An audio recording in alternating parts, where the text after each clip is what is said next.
Raphaël Jacob, bonsoir. Bonsoir, Alexis. Alors, pas mal de choses au menu. Vous vouliez commencer à entreprendre notre conversation ce soir avec ce tournant qu'on peut qualifier d'important, ce soutien occidental en Ukraine qui se voit étoffé par cette ouverture de Joe Biden, prêt à autoriser d'autres pays à fournir à l'Ukraine des avions de combat de fabrication américaine. Certains nous ont écrit tout à l'heure en disant « Mais attention, c'est pas pour demain matin, relativisons l'importance de tout ça ».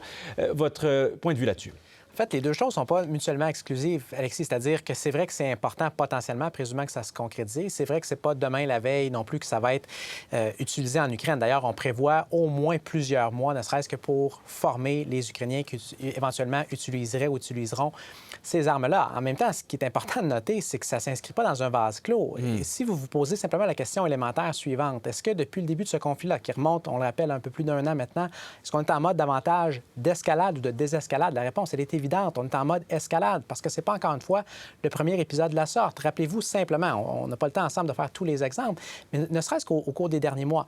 On a eu l'épisode par rapport aux possibles équipements antiaériens. À la base, on disait, on n'est pas sûr d'en envoyer. Finalement, on a décidé d'en envoyer. Après, on a eu un débat un petit peu similaire par rapport aux fameux tanks, aux chars d'assaut Léopard, notamment les Allemands qui étaient plus récalcitrants. On a fini par en envoyer. Là, on semble être peut-être encore dans le même film par rapport à ces F-16-là. Et encore une fois, là, il est seulement, en guillemets, question d'équipement militaire. Regardez encore les sanctions, une énième ronde de sanctions occidentales annoncées dans les dernières heures contre la Russie. Sanctions, soit dit en passant, nouvelles sanctions qui vont dans les deux sens, parce qu'en même temps, la Russie a également annoncé dans les dernières heures des sanctions contre, principalement, là, des Américains, quelques 500 personnalités américaines, incluant à peu près une cinquantaine de membres du Congrès. Donc, on est clairement en mode escalade.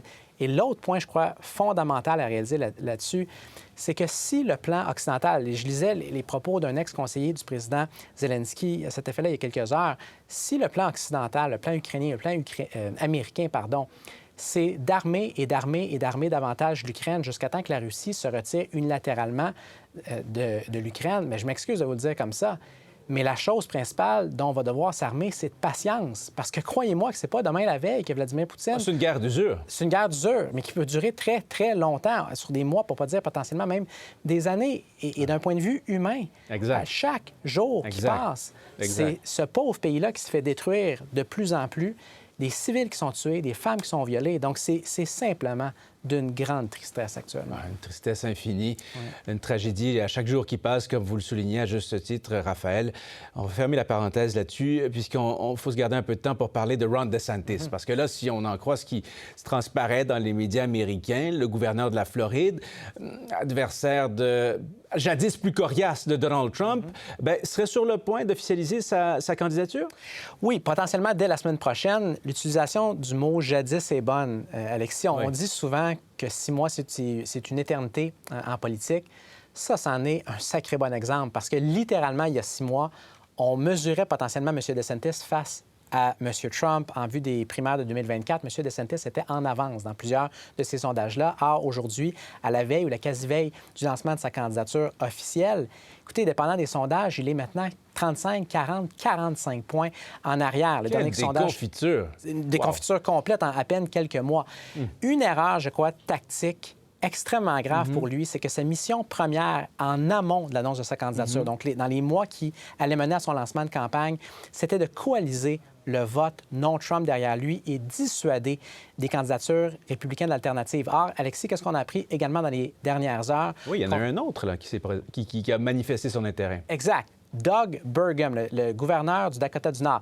Et si, Alexis, votre réaction, c'est de dire « Doug qui? » Je vous rassure, vous avez la compagnie d'à peu près 99 de la population américaine. Je vous rassure.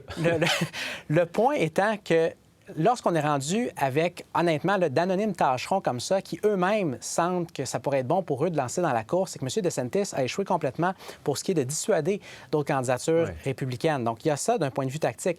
Et d'un point de vue stratégique, je vais faire ça bref, mais il semble s'être entouré depuis les derniers mois, en particulier d'ex-conseillers de Ted Cruz, le sénateur du Texas, qui s'était présenté pour la présidence en 2016. Je le mentionne parce que M. DeSantis, depuis des mois, semble vouloir calquer la stratégie de M. Cruz, c'est-à-dire essayer de se présenter comme étant plus pur que pur idéologiquement, le candidat le plus conservateur inimaginable. Et ça, écoutez, ça n'a pas fonctionné pour M. Cruz en 2016 et ça risque de ne pas fonctionner pour M. DeSantis non plus en 2024. Donc, évidemment, on est encore très tôt. Présumant qu'il se lance la semaine prochaine, ça va être la ligne de départ. Sauf qu'il faut réaliser que la ligne de départ, elle est très, très loin de celle de M. Trump. Oui, d'ici là, il y a plein de choses qui peuvent se produire. Là, on rappelle qu'en toile de fond, on y reparlera un autre moment, il y a cette bataille avec Disney, autre chapitre, Disney qui renonce à construire un campus de près d'1 milliard de dollars dans son parc d'attractions de la Floride. Bref. Mais très rapidement là-dessus, Alexis, parce que le point sur Disney est extrêmement important. Allez-y. Il est directement lié avec ce que je mentionnais il y a un instant. Lorsqu'on parle d'essayer d'être plus pur que pur idéologiquement, c'est parce qu'à un certain point, on a l'air carrément intransigeant. Et la bataille qui politiquement était à l'avantage de M. DeSantis face à Disney il y a peut-être un an, est en train de vraiment tourner au vinaigre pour lui. Donc, c'est un bon exemple, effectivement, de la dynamique présentement. Joe Biden et le plafond de la dette, tout le monde... donc, lui, il est parti, évidemment, au Japon pour le G7, mais pendant ce temps-là, ça négocie ferme à Washington. On en est où? On en est, si on croit le président républicain de la Chambre des représentants, Kevin McCarthy, en mode pause présentement. Ah bon? Donc, on aurait cessé pour l'instant les négociations, sauf qu'en même temps, il faut réaliser qu'on a eu une semaine qui semble, dans l'ensemble, avoir été assez productive. Donc, on s'est parlé jusqu'à très, très récemment et ça semble avancer de part et d'autre. Il faut aussi noter que Joe Biden aurait envoyé un message assez clair à ses propres troupes que l'idée d'utiliser le 14e amendement, là, je fais ça bref là aussi, c'est-à-dire essayer de contourner avec une utilisation, disons, assez novatrice, une interprétation assez novatrice de la Constitution américaine, contourner le Congrès et faire en sorte que le président américain unilatéralement relève le plafond de la dette, ça serait exclu. Donc, M. Biden planche et veut continuer à plancher sur une entente avec le Congrès, même si on ne l'a pas aujourd'hui. Gardons en tête que l'échéancier n'est quand même pas pour demain. Et je maintiens que je serai le premier surpris, même si ça prend encore un peu de temps, même si on flirte avec, disons, un saut dans le gouffre, je serais assez surpris, merci, qu'on ne finisse pas tôt ou tard par s'entendre, non seulement parce que les conséquences économiques seraient désastreuses potentiellement, mais parce que les conséquences politiques pour tous les acteurs en jeu, incluant M. McCarthy et M. Biden le seraient également. Donc, il y a un énorme incitatif à finir par s'entendre. Donc, M. Biden peut dormir sur ses deux oreilles au Japon en ce moment. Oui, même s'il n'y sera pas très longtemps. Non, exactement. En terminant rapidement, le rapport Durham, là, on en a beaucoup parlé médiatiquement aux États-Unis sur l'ingérence russe dans les élections de 2016. En fait, les liens possibles avec Donald Trump.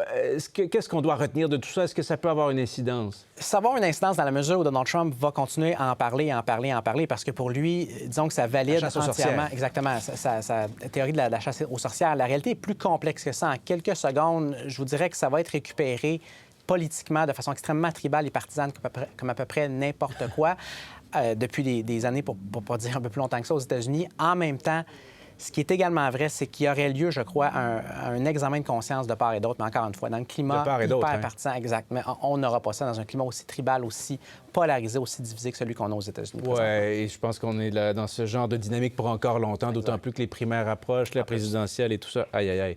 Une chance que vous êtes là pour apporter les nuances nécessaires. Merci beaucoup, Raphaël. Merci, Alexis. Bonne soirée.